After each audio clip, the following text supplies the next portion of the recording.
Hello, ladies and gentlemen.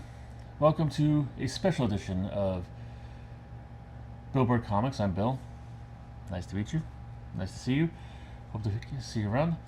This is going to be one that ties into my previous kind of foray, I guess like my occasional current thing, as being the comic book writer emeritus of Film Buff Online news site. Basically, my friend Rich allows me to talk about comic books there, but I'm figuring out since I have this, I'll do this. I want to talk about a little bit about the failure of the Fantastic Four First Steps movie. Now, calling it a failure might be a little bit harsh, a little bit stuff it is. It looks like it's not going to make its money back in its like domestic release. And by money back, not just its budget, its operating budget, it should make that back. It probably already has, after all the fees and stuff is taken out there. But there's like marketing and publicity coming back on top there. It's not going to make its money back as much as it did. And there's a lot of writing on this. There's a lot of things about people claiming that the death of the Marvel Cinematic Universe is nigh, and it's going to be coming soon. They've had a rough patch of it since Avengers Endgame, and I'm going to go into that. That's one of the reasons right here. And, where it has been on stuff like this, and people are counting on the Fantastic Four movie being as big as it was to try to lift Marvel back to its former area of greatness, and it does not seem that happens. People have all their own individual issues about that, but I've been studying movies since I was 12, and the Marvel Cinematic Universe since it started. I have my own unique opinions on it, and I have a venue to give those opinions. So here we go. Before I do that, please like, subscribe, comment if you feel need to. If you think I'm off base, if I'm making a good point, if I'm making a bad point, if you have a counterpoint, please start a discussion, and not yelling at me and calling me an idiot, please, because I know how much of an idiot I am. We're going to start this off right now here with this by saying like about the failure supposedly of Fantastic Four First Steps. Personally, my attitude towards all these kind of movies, where it's Marvel, DC, whether it's the Transformers or G.I. Joe or Hunger Games or whatever, my attitude is like advertising and promotional costs should not be tied to individual movies. You have to promote every single movie that you put out. Granted, some movies get more promotion than others, some have other stuff to do like this. Yeah, I get that, but you have to do it for everybody. That should be its own offset cost. That's a cost of the studio, and have not be tied to any particular movie, because that really brings down the movie. And also, the failure on this is, I like to put quotation marks, is that it's probably going to make some money back. Go into your local grocery store and go up and down the aisles. Snapple iced tea, at least the Diet Peach, which my wife drinks, has Johnny Storm's picture on it. There are commemorative, I think, all kinds of food items and clothing items and snack items that have the Fantastic Four characters emblazoned on them. So they're making enough money from that in there. They're probably going to make some kind of profit to it. But then again, they kind of like to have the movie be a success in and of itself, on its own, before it actually, So all that kind of stuff, auxiliary stuff, is just gravy or icing on the cake.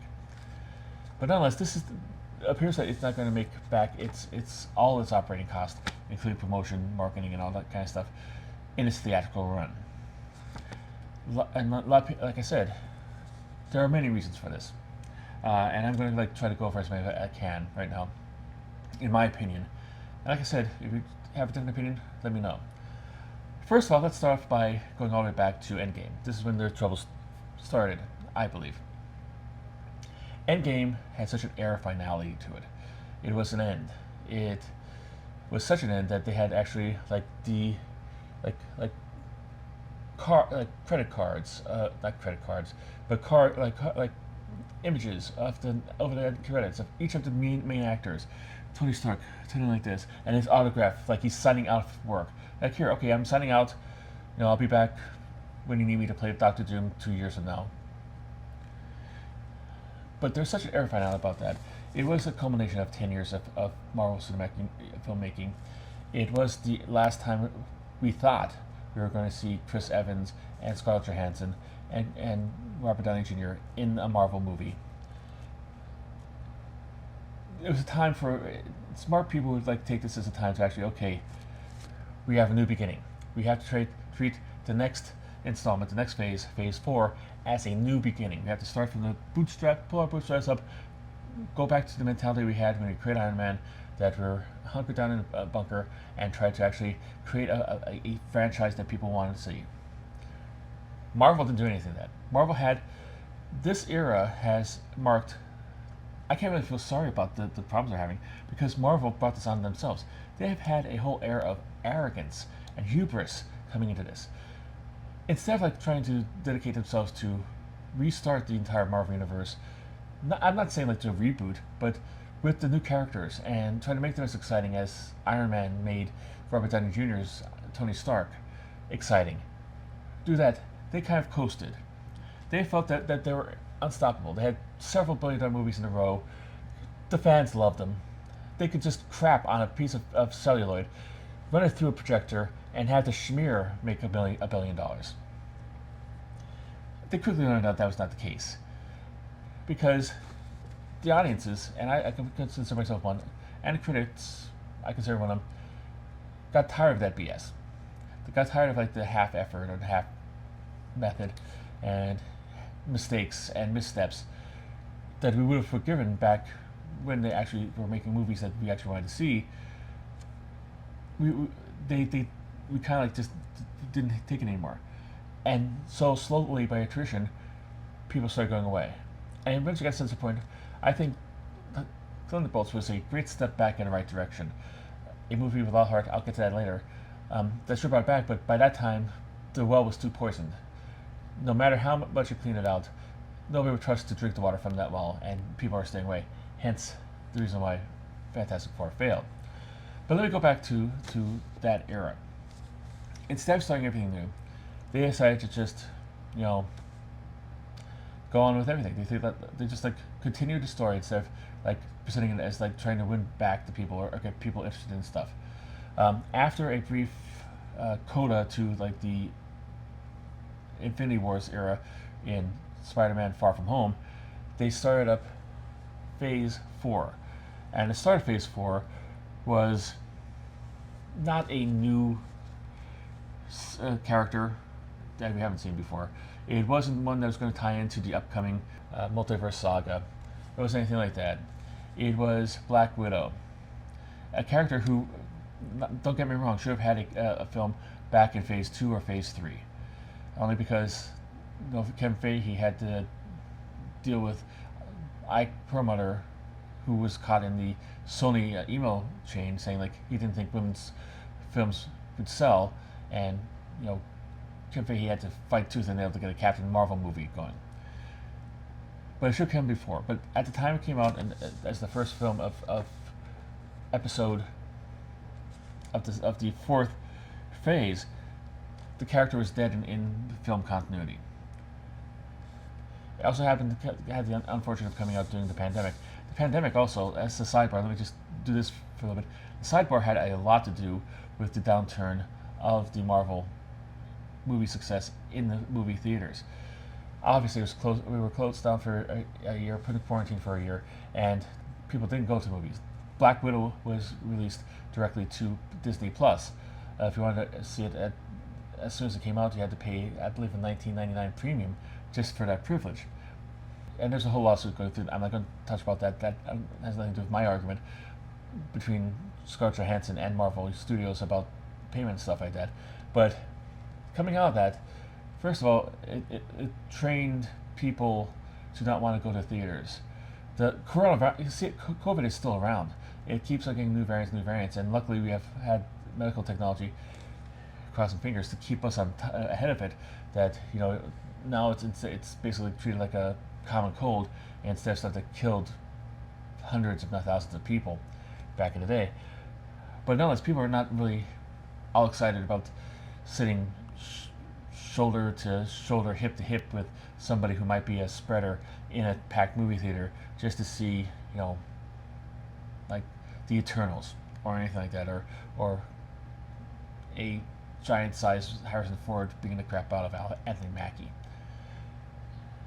Especially when, as part of this, not just Marvel Studios, not just Disney, a whole bunch of studios decided to actually come across and like actually change the way movies are released onto home video. Instead of like waiting like 3 months or something like this, they decide to start it just a couple weeks. Sometimes it's like 4 weeks, sometimes it's 3 weeks, sometimes it's even 2 weeks before the movie is in theaters, before it's home video. And they, in their, again, arrogance and hubris, a big theme in this, thought that like all the people who love movies would still come out to the movies and make the movies $1 billion, and then come out and buy it or rent it on home video when it came out 2 weeks later. They didn't realize that the fact that people were saying like, well, hey, I don't want to go to, I don't want to go there and have somebody cough on me.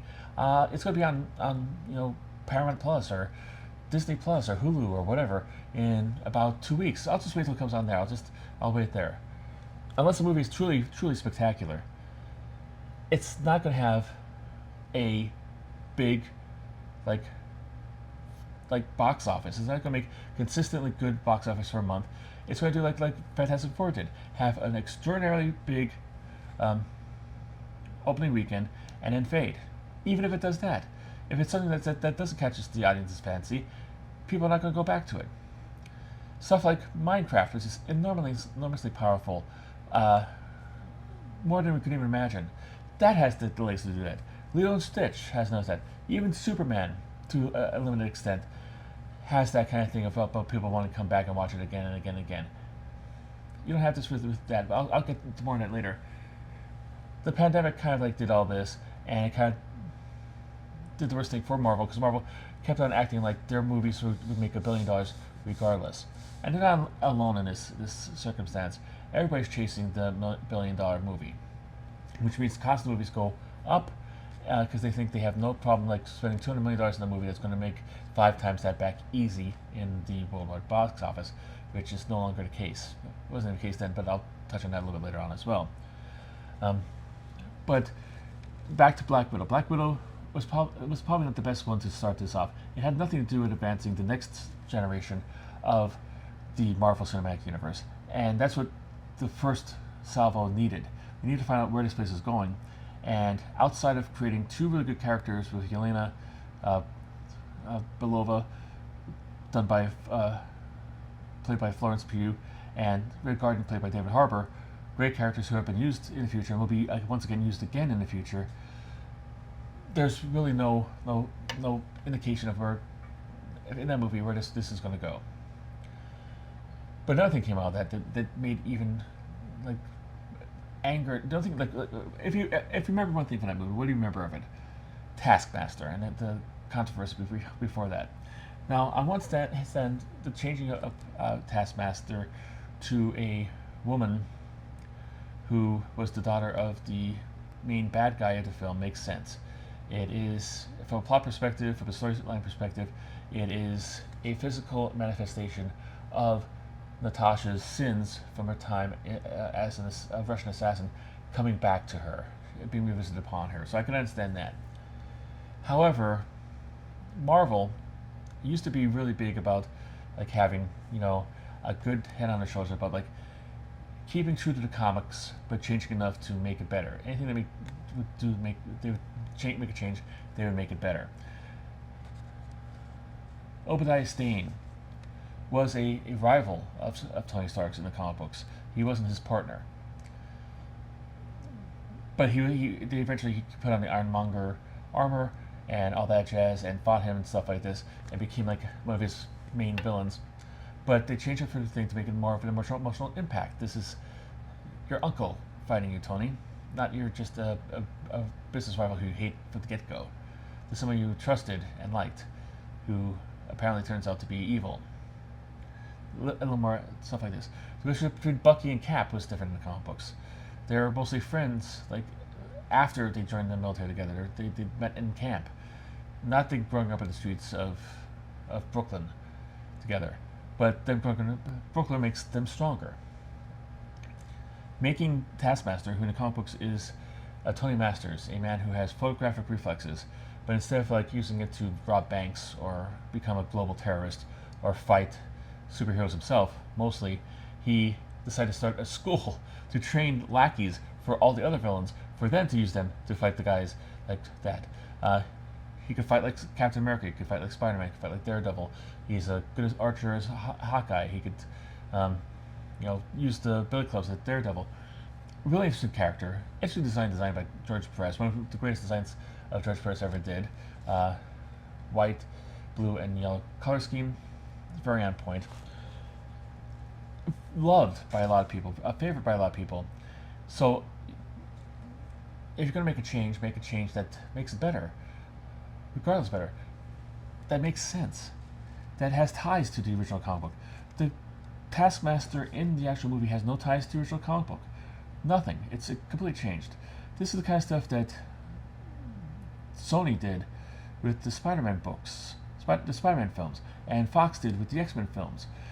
Hey, it's Callisto, but instead of the power that she has this different power, but she's going to be background all the time, so it really doesn't matter anyhow. This kind of stuff where you just like fit stuff to fit in like the character killed other franchises. But Marvel, in their arrogance, thinks they love them so much they're not gonna mind. We did, and this is another stack on the back of the people who did of this, who eventually like wore down because of this. They know that if they have a favorite comic book character, odds are it's not going to be adapted into the films at all. And if so, they're going to do a Taskmaster to it and screw it around. Yeah, granted, a lot of the whole hate towards Taskmaster is the fact that it was a female doing that. But the fact remains, like, they did do the original comic book character dirty. And they didn't have to. You could like made that Iron Dragon instead of like the Rachel Weisz character. You could made her some other character. You could make her a complete original character. How about that? What a wacky concept. Original character, just to have her fight that. Have her some kind of like pretend to be an android that has all the skills of all the past Red Room members in it, and have her try to fight that. And turns out it's actually his daughter that he butchered to try to make her like into this weapon. That would be better than actually like making a cheap knockoff of Taskmaster that didn't really fit.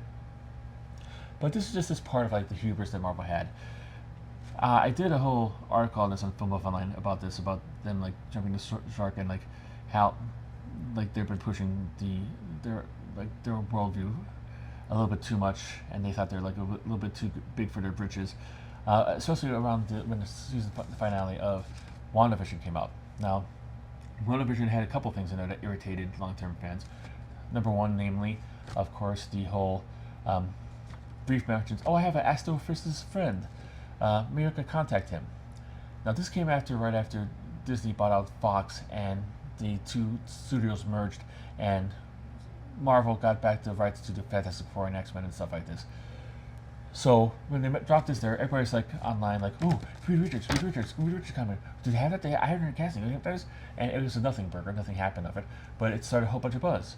It was just basically Marvel teasing people, like the internet. Hey, here you go, Gremlins. There, chew on that. Haha, that was nothing. Don't you see it feel foolish now? Oh, that was enough? Well, let me introduce you to Quicksilver. Then they brought in, yes, the most insulting thing ever, I think, personally, as a fan. Especially somebody who's invested time into this whole thing. Not just me as a journalist, as a critic, trying to segment that into the back of my mind and try to look at it analytically. Me as a fan, having Evan Peters, the man who played Quicksilver in the Fox movies, come there to play Pietro, aka Quicksilver, in WandaVision, and then turning out he's just an actor named Ralph Bohner, pretty much killed any goodwill that I had for the franchise. Not that it would affect my reviews of their films. If it was a bad film, I would say it was. If it was a good film, I would say it was. But it's just, for me as a fan, it'd be like, what's this blank? I mean, why, what? What is this, why? Why would you do that? It's not fun, it's not funny to me. And I imagine, it's surprising to me that it wasn't, like more people weren't angry about it at the time. I think a lot of people were angry about it. But it's just like, here, like teasing people, here. Oh, no, sorry guys. And it shows just like their entire arrogance towards their fan base, which made them into like the $billion franchise that they are, which are now going away in droves and causing them to barely struggle to make their ends meet, and having this failure movie after failure movie after failure movie. It's like, you spin the face of the fans who built you up, and you expect them to stick around and make your money later on. And it's not just that. It's like another thing that I considered an affront that, and it wasn't really personally for me. I didn't really care about whether this guy got cast as Mr. Fantastic, but John Krasinski being cast as Mr. Fantastic. This was a big thing on the interwebs, the worldwide nets, and about him being Mr. Fantastic and pushing for Emily Blunt to be Sue Storm, and a lot of people were signing petitions and theorizing how to do that, and probably sending emails to Kevin Feige about that. So along comes Doctor Strange, Multiverse of Madness, and they do the Illuminati from the comic books, a different version of it, but they had to use the characters they had access to at that time. And who's Reed Richards? John Krasinski. Yay! And then what did Marvel do? Turn him into spaghetti 5 minutes later. Hey kids, he wants John Krasinski as Reed Richards? There you go. And we killed him. And now you're getting Pedro Pascal and you're going to like it. It just seems like again, thumbing the nose at the fans. Hey, here you go. You got what you want. Now shut up and let us do what we want. And just when you come out, go see the movies 15 times and give us your money and shut up. And you wonder why the fans go away. Cause and effect. And then of course, you think it's gotten better with the whole Thunderbolts, which is one of the better movies that kind of harkens back to the phase 1, 2, and 3 movies, with a lot of heart tied into a lot of action and a lot of great characters. You thought it got better with that, but around the same time that came out, Kevin Feige came out with the whole statement about the teasers of the post-credit scenes. Well, we might get to some, but we're probably not gonna get to all. We're not gonna get. We'll do what we want. We'll see what happens, what fits, but if not, not.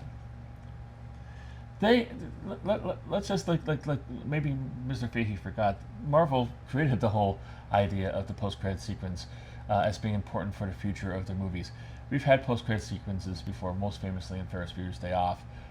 It's not something new. They didn't invent it, but they did the whole thing about as it being a sneak preview or a teaser for future episodes.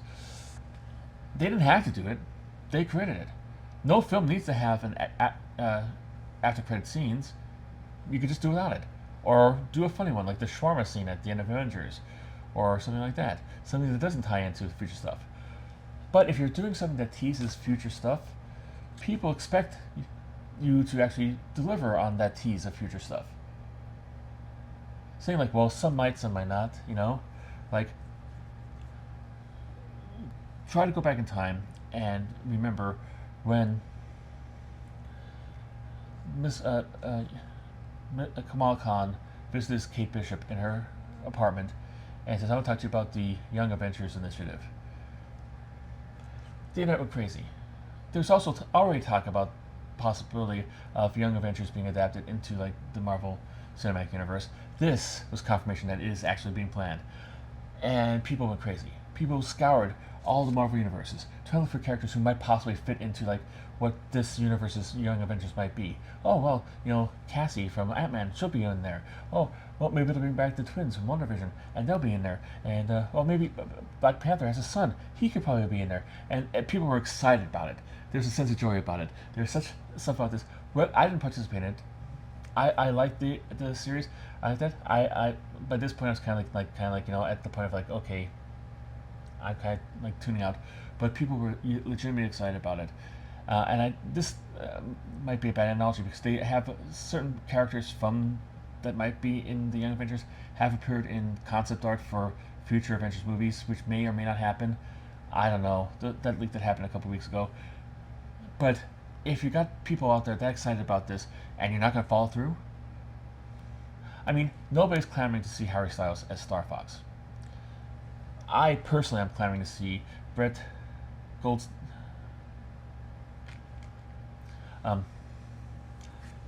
I personally am clamoring to see the guy from Ted Lasso playing Hercules facing off against Chris Hemsworth's Thor. That was a classic from the comic books, classic rivalry from the comic books, almost as big as Hulk thing or Hulk Thor. I just want to see them beat the crap out of each other on screen. And no, not only that, Hercules is, when it comes to mythological characters, is far more well known with the general public than Thor is. I mean, the Steve Reeves movies put him in the public domain. The Rock made a movie with him. I mean, remember that Professor? Hercules, Hercules, Hercules! It's an old character. I mean, he's not coming back? You're not doing anything with him? He's going by the wayside? You're going to go something else with Thor? Okay. And the Multiverse of Madness. Clea, a big part of the comic book Doctor Strange mythos. You have Charlize Theron playing her. She's an Academy Award-winning actress. Takes Doctor Strange to the Dark Dimension. You're not going to follow up on that? We don't know about that? If you are you not going to? I mean, like, if you don't, you're insane. And the fact that there's even a doubt on it, that you don't know a question about this, like, you could say, like, yeah, we're definitely going to revisit that. Yeah, we're definitely going to revisit that. Doing how, like, lazy for, like, well, we might, you know, les films, they come. We might recover them, we might not. You just deal with it. That kind of attitude towards it, it's insulting. And it's demoralizing. I'm not just saying this because it's personally because sometimes my bladder almost explodes trying to get through the entire movie and then getting through the post-credit scenes. And that makes me a little cranky about it myself. But you're teasing, once again, you're teasing people that you're not going to deliver with, and that is never right. And then you're surprised why films fail.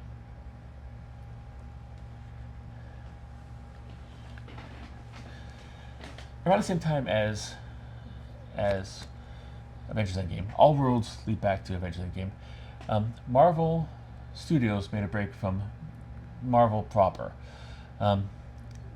You could probably read in the MCU a lot about it, or various other sources on the internet. Basically, there's a big pissing contest, pardon my French, between Ike Perlmutter, who's head of Marvel back before Disney took them over, and he still kept that kind of thing there, and Kevin Feige, who was in charge of Marvel Studios, fighting back and forth. Ike was thinking, basically, and this is just like a basically simplification, TLDR kind of thing of it. Basically, Ike was thinking that Kevin Feige was spending too much money in the movies. Kevin Feige was saying, like, keep my movie's mouth out of your blank mouth, because, like, we're making money, stay out of it. And, you know, there's a whole bunch of horse going back and forth.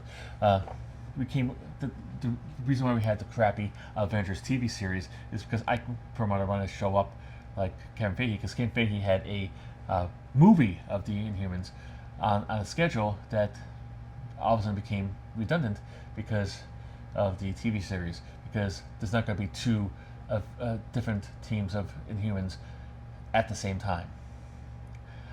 So we got the Eternals instead, which I'll get to in a couple seconds. But at the time, like the early part of the Marvel Cinematic Universe, they had a Marvel Brain Trust. I don't know exactly what it was called, but it's a bunch of comic book creators. I think Brian Michael Bendis was on it. I think Mark Millar was on it briefly. I'm not exactly sure. Ed Brubaker probably was on it. Alex Alonso, Joe Quesada. A bunch of people who worked in comic books on the comic book side to help the movies keep true to the comic books. Would Taskmaster be turned into a zombie robot woman? No, not on this watch. They helped make the movies resonate with the comic book fans, and I guess in turn make the comic book movies better. Before Endgame, the lowest, I think, Rotten Tomatoes score any Marvel movie got was, I think it was like 62 maybe. I think Captain Marvel was 79. I think the first Incredible Hulk got something in the 60s, but nothing lower than that. Most of them were in the 80s, a lot of them in the high 90s. They were quality films, quality top to bottom. Now, this might be just a coincidence, but since they got rid of the Marvel Brain Trust, the Rotten Tomatoes scores went down lower and lower. Now, you're lucky to get something in the 70s. You had 3 movies in the 40s, which I'm going to talk about in a second. The quality of the films have gone down critically, and it's not like just people got sick of it and decided, I'm going to turn on them, I'm just going to give them bad reviews for no good reason. There's legitimate reasons why, at least for two of these three movies that got 40s, like 47, 46, and 47% fresh, got those ratings. It could be just a coincidence that they got rid of the Marvel brain trust and the quality of movies went down, or it could be just another case of Marvel Studios hubris, thinking they could put any crap on there and do whatever they want, and it'd be fine. But the quality of the films comes down, and the quality affected people wanting to see it.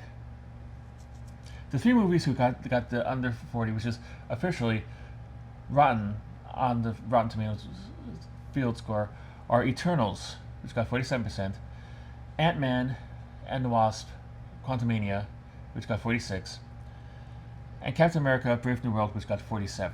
Now, I don't agree with. I saw Captain America: Brave New World. I didn't think it was that bad. I didn't think it was great as some of the other movies that came out there. But I'll get to that. I'll go to the order. Let's go back to the Eternals. Eternals was a horrible, horrible movie. I have a review of it sort of up on Film Buff Online. If you want to check it out, you could go look at it. Basically, it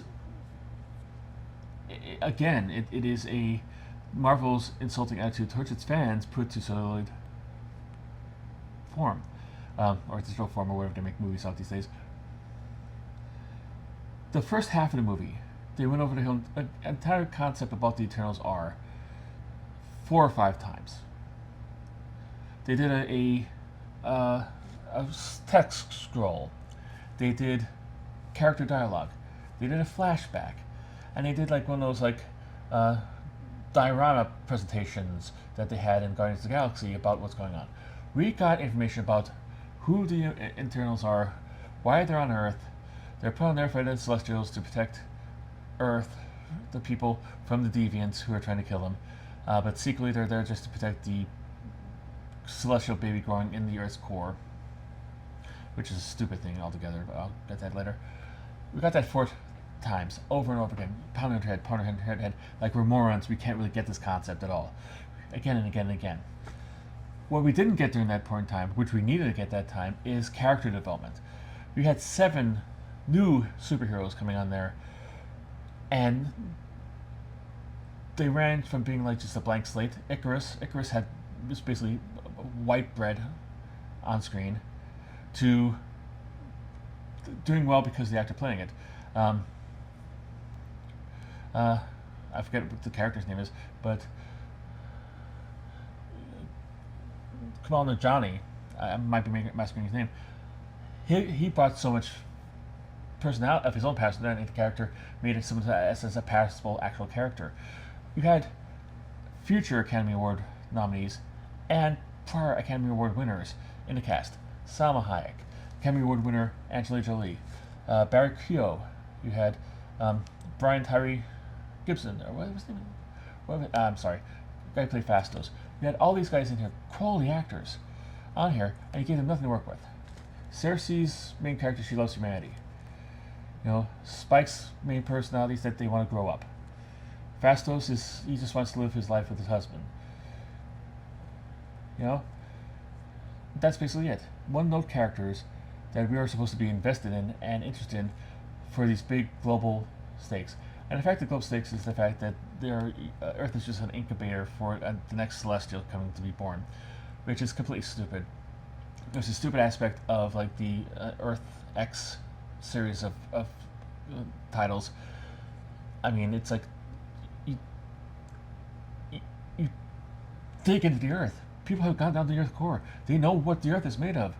You know, they would have discovered a baby Celestial there way before this. It was a stupid plot. It was poorly done, beautifully shot. You know, when I think her name was Zoe Chow, was the director. Beautiful vistas. She won the Oscar. We thought, oh, this is going to be great. This is going to be the one that's going to rise the next phase up to as high as 1, 2, and 3 were, if not higher. And it was a complete utter disappointment. And it was horrible. And people are just like, what the blank is this? Rightfully so. After that, the next big thing is Ant-Man and the Wasp: Quantumania. It should be called Ant-Man because the Wasp did absolutely nothing in the movie. It was kind of like, you could replace Evangeline Lilly with a bag of moldy potatoes and put the Wasp costume on that and had the same effect. But at least she made it to the movie. All the supporting characters, one of the best parts of the first two Ant-Man movies, Louise, Michael Pena's character, was. I love this. I'm sorry. This is from stream of consciousness. So if I'm forgetting actors' names, I apologize for it. Um, I'm just like trying to get this out before my wife comes home from her apartment, so I could actually spend time with her. But I digress. Michael Pena's character, T.I.'s character, David Dastmalchian's character. David Dastmalchian actually got recast as one of the aliens, as a voice of one of the aliens. So at least he did that good. Bill Murray comes in, big casting, one scene, barely makes an impact. Waste of his talents. Because the movie wasn't an Ant-Man movie. You could have had any Marvel character. It was only an Ant-Man movie because it came his turn in rotation. Like, they spin the wheel, okay, okay, here we go. We'll introduce Kang in this movie and turn this Ant-Man movie into something that the other two movies weren't even close to being there. The other two movies, the first one was a heist movie, grounded in kind of like pseudo-reality, as reality as somebody could shrink to the size of an ant can be. The second one was also kind of like a quasi-heist movie, but trying to, help somebody out in need kind of movie. Centered in Earth, done in real-world locations, done on the streets of San Francisco. Realistic. Then you go into this one, which is totally into the quantum universe, totally out, more suited for Thor or somebody like that, some cosmic hero. But you have Ant-Man being there because this is his time being there, and it's basically the Kang variety show. The main purpose of the movie is to introduce Kang and introduce him as a threat, and as a thing for the next few years of Marvel Cinematic Universe. And they do it by putting him against Ant-Man and have Ant-Man kick his ass, which really sells him as a threat. But the point being is, like, if you're a fan of the Ant-Man movies and you saw this, you're lost. I mean, like, yeah, you had Hank Pym there. You had Janet Van Dyne having a really big, glorious work by Michelle Pfeiffer. Great actress. Great to see her back in some, like, on this level, getting a good payday for this. But the fact of the matter is, it was just designed to actually focus on Kang, and that's all they did. It's just like get Kang's backstory there, and they kind of maybe glued on some more plot points to kind of make it sort of like quasi like an Ant-Man movie, but it was an insulting way of just saying, hey, sorry, we're not going to give you a real movie here. We're just going to give you like this travel brochure for Kang, and to let you know what's up with Kang, so he's going to come back later on. So we thought, and yeah, we're just going to do that, and but since it's an Ant-Man movie, Ant-Man is going to have to beat him, even though he's just the guy who's going to take on the entire Marvel Cinematic Universe and have to be a believable threat because of that. But yeah, sure, don't worry about that. Pay no attention to that man behind the curtain. That was infuriating to me. I mean, it didn't have to be Ant-Man, but if you're going to make an Ant-Man, make it feel like an Ant-Man movie. This was something like, it seems like, like Peyton Reed just, like if you ever saw like I think, was it Dogma or Jane Silent Bob Strike Back, where they go in there and they come across like the making of Good Will Hunting 2, and it's just Gus Van Sant just kind of like, whatever, Ben. That's why I think like Peyton Reed did this. Whatever. Another thing about the whole thing, MODOK, a popular thing there, shoehorned him into the whole Ant-Man universe by making him Darren Cross from the first movie, shrunk down to size, who now has a big head, who has to be that way, instead of like how he was in the comic book. It just shows a profound lack of respect to the, not only just to the fans of the Marvel Cinematic Universe, but also to filmmaking in general. These are not films. These are advertisements for future things, which we now know is not going to happen. Because, and let's get to let's touch a little bit on Captain America. Like I said, I didn't mind it that much. Then again, I like Anthony Mackie as an actor. I like Harrison Ford as an actor. I like seeing him act. I like the character of the Falcon. I like him as Captain America. So I have nothing about this, but one of the problems is like this. Like, luckily, I do have a relatively good movie for a man in my advanced age. And I remember the Incredible Hulk movie, but the Incredible Hulk movie was one of the least popular movies of the entire Marvel Cinematic Universe movies up to that point. Like, at least of the first three phases. You might argue later on that Eternals and Marvels, even though Marvels got 62% fresh on Rotten Tomatoes, just throwing that out there for you. So critics kind of liked it. Not a lot of people saw it. So what would you do 18 years later? Make a sequel to it. This is what Captain America: Brave New World is. It's a sequel to Incredible Hulk from 2008, sequel airing in 2025. A lot of people criticize the whole Marvel universe at this point because, not only do you have to know all the TV shows that come out, like 6 or 7 episodes of 10, 12 different series to know what's going on. Yeah, but if you take away all those TV series and not have them have anything to do with the actual narrative at hand, and this way to introduce the narrative at hand for people who don't know about that, it could be cheap and easy and not have to ruin the movie. Marvel doesn't seem to be able to do that because they hire a team of monkeys working in a room together, and sometimes one of them comes out with a script for Quantumania, and just do that stuff like this. This way to do all that stuff. But even if you take away all the TV series, you still have 18 years of movies to draw upon. That's the point about the Captain America one. I think that might be why a lot of critics didn't like it. You had to know who the bad guy is, the leader. Who's this guy? Where did he come from? He's the guy from the movie who fell there and got Banner's blood into it, cut on his head. Okay, that's where he did it. You had to know about Thunderbolt Ross, even though he's being played by a total different person. Last time he played by William Hurt was in Captain America: Civil War, so he at least had more experience in this. You also had themes and elements involved there. They brought back the big celestial coming out of the Earth from the Eternals, which I thought they were going to ignore completely. To bring that, you had to know where that guy came from. Where was that from? Why is that there? These all come from movies from the 18-year history of the Marvel Cinematic Universe. And granted, if you did the legwork and you invested and you remember all this, good for you. You've done this. This is awesome. This is great. It's payoff for all the work you've put in there. Casual viewers, where they make most of their money, don't think that the Marvel Cinematic Universe is made exclusively on comic book fans or comic book fans who go to movies. It's done by the regular people. Regular people are going to be lost. I think the best part about this is if they come up with this whole sequel and stuff, if they hit the reset button and do a full reset and start from the beginning with a new Captain America, a new Iron Man, a new Spider-Man, new all those guys and stuff like this, and just go from there. But it's just too much to get into.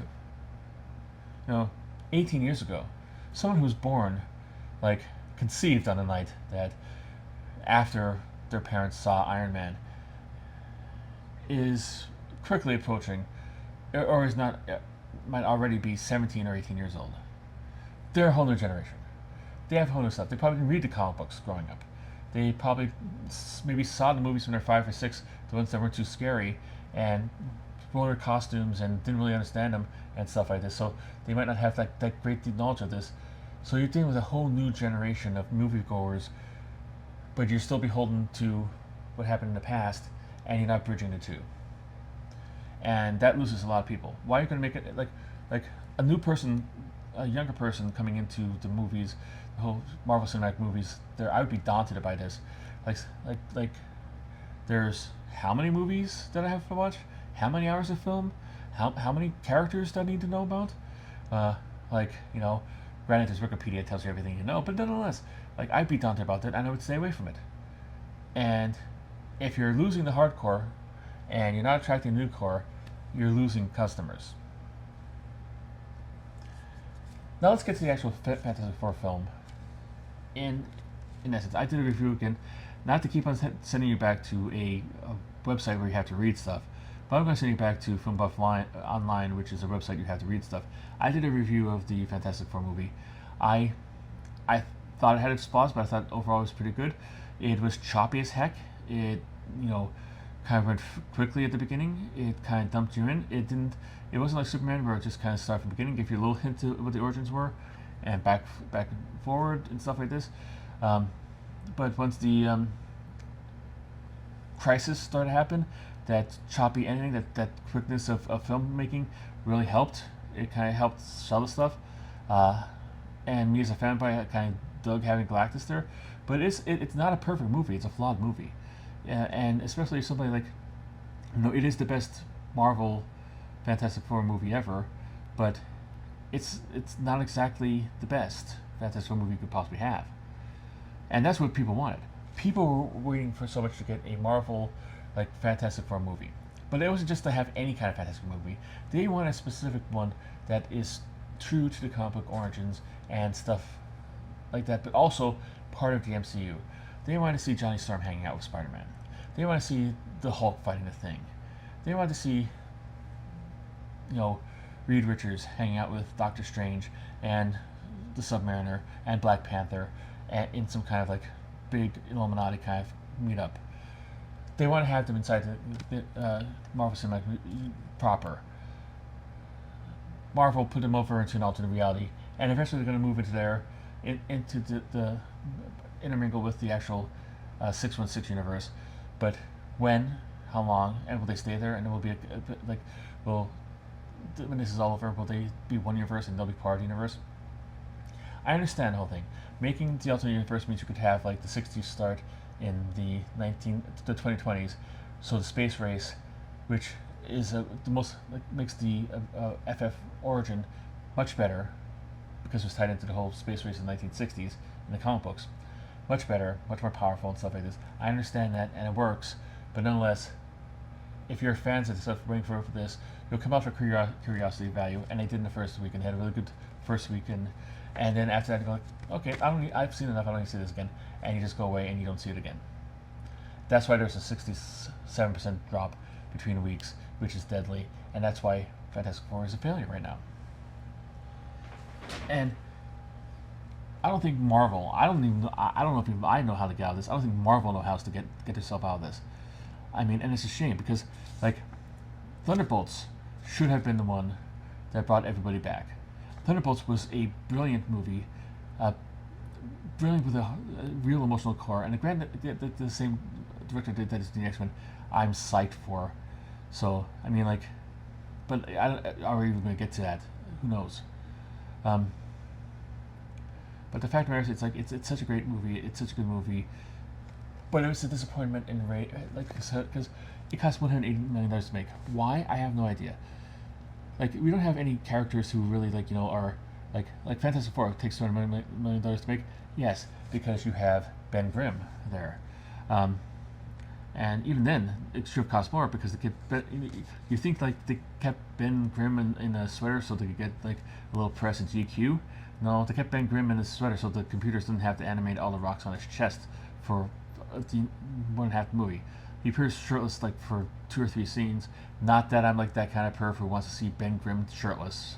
I'm not like like the Thing's not my kink.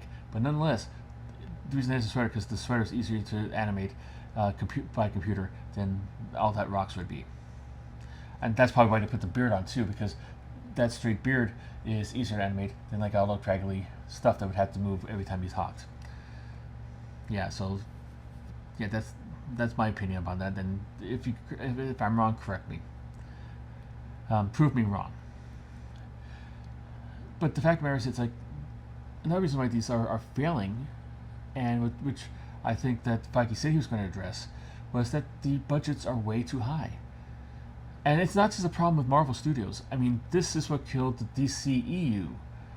This is what killed like the Transformers franchise. This kills a whole bunch of other franchises where people are chasing after the elusive billion-dollar payday. They think every movie they have. They killed the Sony Spider-Man and Garfield franchise. This is I think that all the movies that they're going to have are guaranteed $1 billion. And I did a article again on Filmbuff Online. You should bookmark it now and just get it over with. About there's only like 20, I think, maybe 20 under 30 billion-dollar movies throughout all of history a couple years ago. And since that time, there's been maybe 1 or 2 billion-dollar movies since then. So there's probably either around 30 or less than 30 billion-dollar movies in all of history. And Hollywood puts out hundreds and hundreds of movies each year. It's such a small percentage of the movie stuff like this. It's so hard to get. It's such a high plateau to reach that it's not easily reached. This year it looks like a Minecraft movie is going to make it. Maybe Lilo and Stitch. But who knows? After that, Superman's probably not going to make it. None of the others are going to make it. But they keep on chasing it. So they just put money, good after bad after it. $200 budget, $300 into marketing, $7 million for reshoots. Just throw it on there. Just start spending on there. So you spend so much money in a movie that even if it is makes $600 million at the box office, it's still losing money, and that boggles the mind. And you think like in your everyday attitude, if you're having problems with making money meet, you're spending more money that's going out that's coming in. Most people, most hard-blooded, red-blooded Americans, and probably people in other countries too, would tighten the belt. Eat at home a little bit more often than actually going out.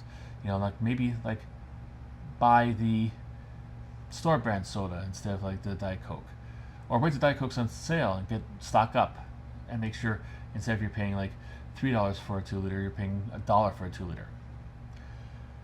Take efforts to actually right the ship so you're back making more money than you're sending out. Hollywood never does that. They run around like Chicken Little with their head the sky is falling, the sky is falling, the sky is falling, but they realize if they just put a net up there, they'll catch everything and they'll be perfectly fine. So, if you make $100 million, if Fantastic Four is made for $100 million, I doubt that it could be, but if you did, it'd be in the red already. We'd be talking about sequels. We'd be talking about what's going on in the future, and we'd be excited about it, and MC would be back. But since it's a $200 million movie, it's now a failure, and we're talking about the continued existence of the Marvel Cinematic Universe. So, in closing, if you're thinking about if you want to ask a question about why Fantastic Four failed, Fantastic Four First Steps failed, it's not an easy question to answer. It doesn't have one easy answer. People want to say comic book fatigue. Well, Superman did pretty well, and that's a comic book movie. Too much continuity come in there. Yeah, that plays a part in it.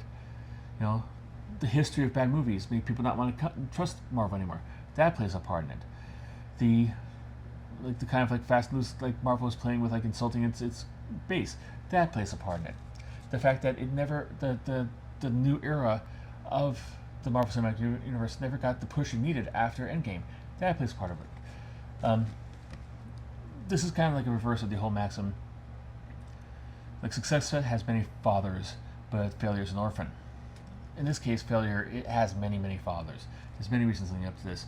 And, unless Marvel decides to change stuff around, invest in quality scripts, maybe not go into a movie with the script not done, and but they are, because Doomsday, they're saying I don't know if I'm going to be called back. I only got part of a script. I don't pay for my stuff. They're still writing a script while they're doing it.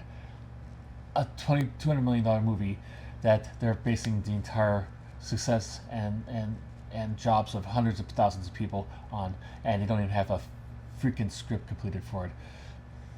That's why this is failing. They're not learning from the mistakes. They're not learning to get better from it. They're not learning to actually get back to what made it better. And it's not rehash what they're doing. Bring back Chris Evans, bring back Robert Downey Jr., because that's not going to fix anything. It's not. He's playing Doom, and the main issue thing is not yay, he's back.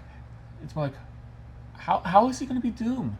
I mean, it's going to be Tony Stark as Doom. He's going to wouldn't that be kind of ruining the ending of Endgame? That's the kind of stuff that's happening now, instead of no, yay, it's what RDJ, because they think we're simple and we think we're easily fooled by putting this. It's going to get worse before it gets better, because now I think it's just too far gone to actually be saved or salvaged. Doomsday, I don't know. Doomsday has to be extraordinarily perfect and support great. You have the Russo brothers doing it, And you know, a lot of the stuff they did after Endgame hasn't really the non-Marvel stuff hasn't really resonated with audiences.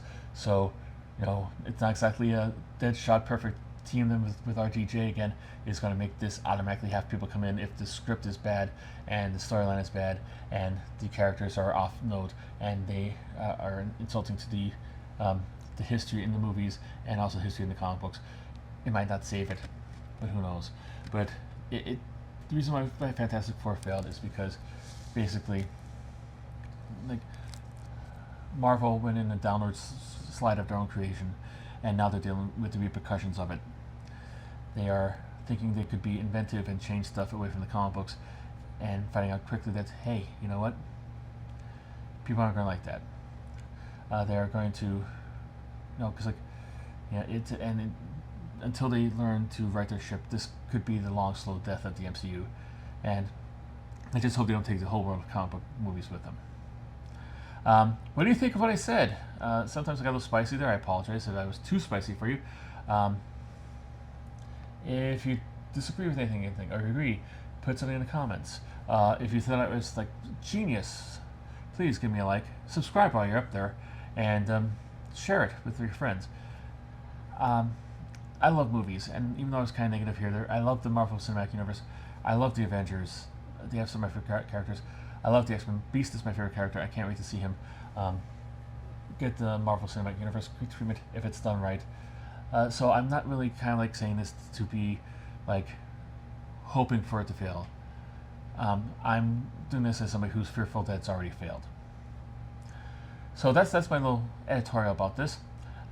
Again, share, like, subscribe, and until next time, keep on collecting.